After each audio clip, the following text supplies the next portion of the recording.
So about 5 months ago, I bought a 100-gallon Rubbermaid from a Tractor Supply up at my house. And it's been awesome during the winter because I don't have to chill it, but I do have to clean it, so let me show you how I do just that. So this is basically just like a sump pump, and the hose goes in there, and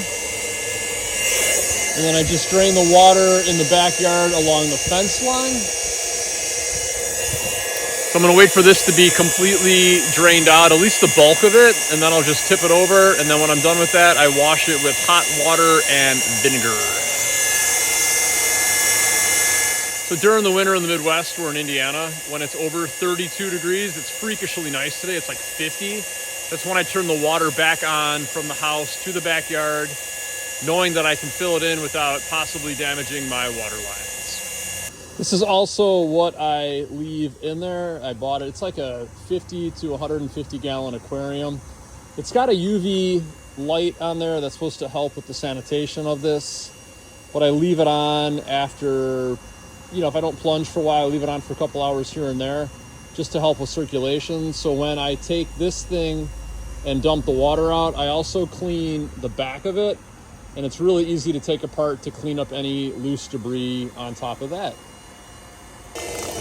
And as you can see, I can get it almost down to nothing if I just kind of mess with the hose a little bit. And I get literally about probably a half of an inch to an eighth of an inch of water, and the rest of this I can just dump out. So from having 100 gallons, that's literally all that comes out. So now it's time to go inside and fill up a bucket with some hot water and some vinegar to do a non-toxic disinfection of the sides and even the back, just to clean up any ugliness that might be there. I do not like to use chemicals. I don't use chlorine or anything else like that because I don't want it on my skin, basically. So I'm gonna go in and get that mixed and wipe it down.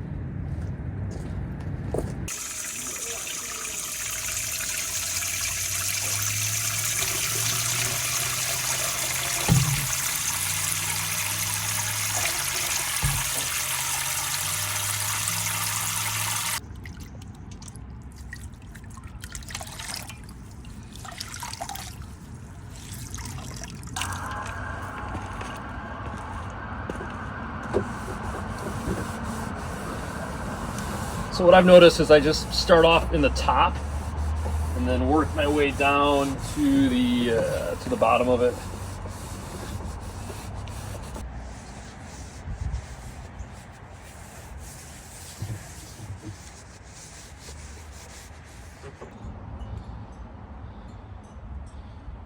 Yeah, looks good. Looks good. Something else I want to show you is this is what I use. It's a plastic tank de-icer. I haven't used a metal frame for it because it doesn't have one that comes with it. But when it's going to be consecutively under 25 degrees, this is what I use. You'll notice that there is sediment that forms on here as well. So I will take the rag and the vinegar and wipe this down on top of it. And this is what I leave in overnight to make sure that it doesn't turn into a solid block of ice. So let's wash this as well. And as you can see, it just wipes right off.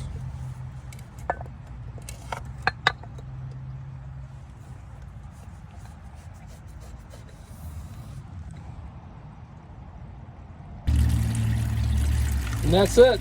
I just fill it right back up. So I get it right to about here, about an inch to an inch and a half under to where it bevels down.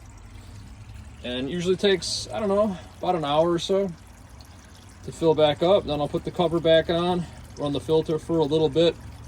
Just a little bit of Epsom salt in there. Somebody mentioned to me that helps with the bacteria. And that's it. And that is how I cold plunge in my 100-gallon Rubbermaid horse trough that I bought from Tractor Supply store. That's how I do it in the winter. Hey, bro, you are so punk.